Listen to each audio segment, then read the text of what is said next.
প্রথম আলোর প্রধান শিরোনাম, পুলিশের গুরুত্বপূর্ণ অনেক পদ ফাঁকা, প্রভাব পড়ছে কাজেও। অতিরিক্ত আইজিপির ২২ পদের ১৩টিই ফাঁকা।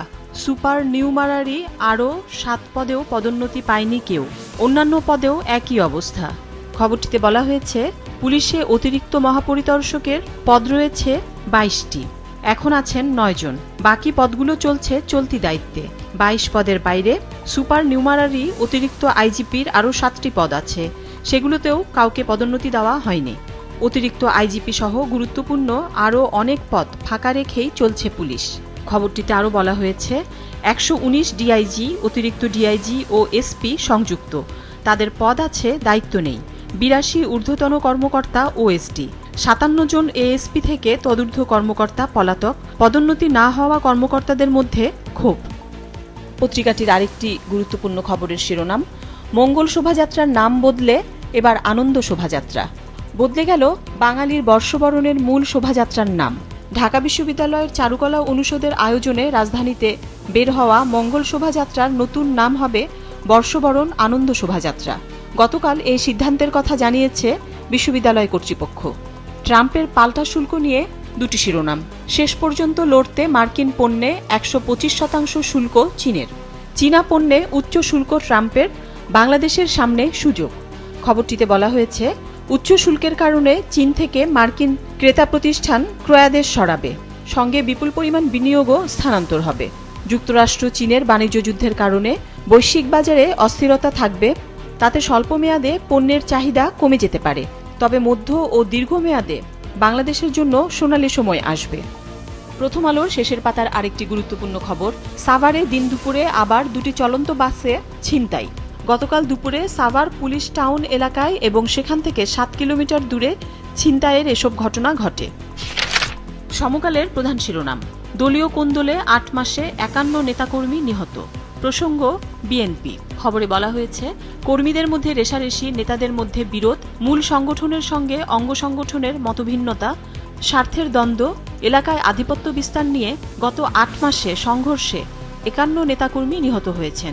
এসব ঘটনায় আহত হয়েছেন ৪ শতাধিক নেতাকর্মী সমর্থক। এ বিষয়ে প্রতিক্রিয়া জানিয়েছেন দলের সিনিয়র যুগ্ম মহাসচিব রুহুল কবির রিজভী। তিনি বলেছেন, সংঘাত সংঘর্ষ কাম্য নয়।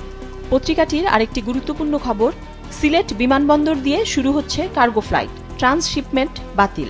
খবরে বলা হয়েছে, সিলেট ওসমানী আন্তর্জাতিক বিমানবন্দর থেকে ২৭ এপ্রিল শুরু হচ্ছে কার্গো ফ্লাইট। এজন্য বিমানবন্দরের নিরাপত্তা ব্যবস্থা উন্নত সহ সব ধরনের প্রস্তুতি নেওয়া হয়েছে। গতকাল এই তথ্য নিশ্চিত করেছেন বেসামরিক বিমান চলাচল কর্তৃপক্ষের chairman air vice marshal Mohammad Manzur Kabir Bhuiyan. এই উদ্যোগ এমন এক সময় এলো যখন ভারত তার ভূখণ্ড ব্যবহার করে ট্রান্সশিপমেন্ট সুবিধা বাতিল করেছে। পত্রিকাটির শেষের পাতার একটি গুরুত্বপূর্ণ খবর, পাচার অর্থ ফেরাতে আপোষের পথ ভাবছে সরকার। বাংলাদেশ ব্যাংকের গভর্নর আহসান এইচ মনসুর বলেছেন, পাচার হওয়া অর্থ আপোষের মাধ্যমে ফেরত আনার বিষয়টি বিবেচনা করছে সরকার। গতকাল বাংলাদেশ ব্যাংকের চট্টগ্রাম কার্যালয়ে আয়োজিত এক মতবিনিময় সভায় এই কথা বলেন তিনি। অর্থ পাচার প্রতিরোধ ও সমসাময়িক ব্যাংকিং ইস্যু নিয়ে এই আলোচনা করা হয়। তিনি বলেন, দীর্ঘসূত্রতার কারণে আইনি পথে অর্থ ফেরত আনা সময় সাপেক্ষ হয়ে পড়ে, তাই আপোষের মাধ্যমে টাকা ফেরত আনা গেলে তা অনেক দ্রুত হয়। যুগান্তরের শিরোনাম, কর্মসংস্থানে বিএনপির টার্গেট জেনজি, ক্ষমতায় গেলে তরুণদের অগ্রাধিকার। আইটি, কৃষি ও তৈরি পোশাক খাতে বড় কর্মসংস্থান সৃষ্টির পরিকল্পনা থাকবে নির্বাচনী ইশতেহারে। বিদেশেও অনেক কর্মসংস্থানের সুযোগ তৈরি করবে। খবরটিতে বলা হয়েছে, আগামী জাতীয় সংসদ নির্বাচনে বিজয়ী হয়ে সরকার গঠন করতে পারলে প্রথম 18 মাসে বিএনপি ১ কোটি কর্মসংস্থান বা চাকরির ব্যবস্থা করবে। সম্প্রতি অনুষ্ঠিত বাংলাদেশ বিনিয়োগ উন্নয়ন কর্তৃপক্ষের আয়োজনে বিনিয়োগ সম্মেলনে অংশ নিয়ে বিএনপি এই পরিকল্পনার কথা জানিয়েছে। ব্যবসা বাণিজ্য নিয়ে আরেকটি খবর, বিনিয়োগে লাল ফিতার দৌরাত্ম্য কমবে, উদ্যোক্তাদের প্রতি সরকারের প্রতিশ্রুতি। খবরটিতে বলা হয়েছে, বিনিয়োগের নিবন্ধন থেকে বাস্তবায়ন পর্যন্ত সব ক্ষেত্রে আমলাতান্ত্রিক জটিলতা কমানোর চেষ্টা চলছে। এক্ষেত্রে লাল ফিতায় ফাইল আটকে থাকার যে কালচার আছে সেটি কমবে। এছাড়াও গ্যাস, বিদ্যুৎ, পানি ও পুঁজির সহজলভ্যতা নিশ্চিতে কাজ চলছে। 4 দিনের বিনিয়োগ সম্মেলনে সরকারের পক্ষ থেকে দেশি বিদেশি বিনিয়োগকারীদের এমন প্রতিশ্রুতি দেওয়া হয়েছে। দৈনিক কালবেলার শিরোনাম, মোদি ট্রাম্পের পানে চেয়ে আওয়ামী লীগ, হতাশার গহ্বরে তৃণমূল নেতাকর্মীরা। বিশ্লেষকরা বলছেন, পরনির্ভরশীল রাজনীতিতে ভর করে আওয়ামী লীগের পুনর্বাসন অসম্ভব। আওয়ামী লীগের মতো প্রাচীন সংগঠনকে যদি প্রতিবেশী ভারত ও বিশ্ব রাজনীতির মোড়ল আমেরিকার দিকে তাকিয়ে রাজনীতিতে ফেরার পথ খুঁজতে হয়, তবে তা লজ্জার। খবরটিতে আরও বলা হয়েছে, আওয়ামী লীগের একটি অংশ যেমন উজ্জীবিত, ঠিক তেমনি এই বিদেশমুখিতা নিয়ে সমালোচনাও রয়েছে বিশেষজ্ঞ ও তৃণমূল কর্মীদের মধ্যে। পত্রিকাটির আরেকটি গুরুত্বপূর্ণ খবরের শিরোনাম, জাতীয় নির্বাচন ঘিরেই সব প্রস্তুতি ইসির। ভোটার তালিকা হালনাগাদ কার্যক্রম, রাজনৈতিক দল নিবন্ধন প্রক্রিয়া, সীমানা পুনর্নির্ধারণ সহ নির্বাচন পূর্ব নিয়মিত কাজগুলো চলমান। ব্যালট সহ নির্বাচনী অন্যান্য সরঞ্জাম প্রস্তুত করতে মঙ্গলবার সরকারি মুদ্রণ সংস্থা বিজি প্রেসের সঙ্গে বৈঠক। নির্বাচন নিয়ে সরকারি সিদ্ধান্ত যাই হোক, ডিসেম্বরে নির্বাচন ধরেই সব ধরনের প্রস্তুতি সেরে নেওয়া হবে। আজকের পত্রিকার একটি গুরুত্বপূর্ণ খবরের শিরোনাম, সম্পর্ক স্বাভাবিক চায় ঢাকা ইসলামাবাদ।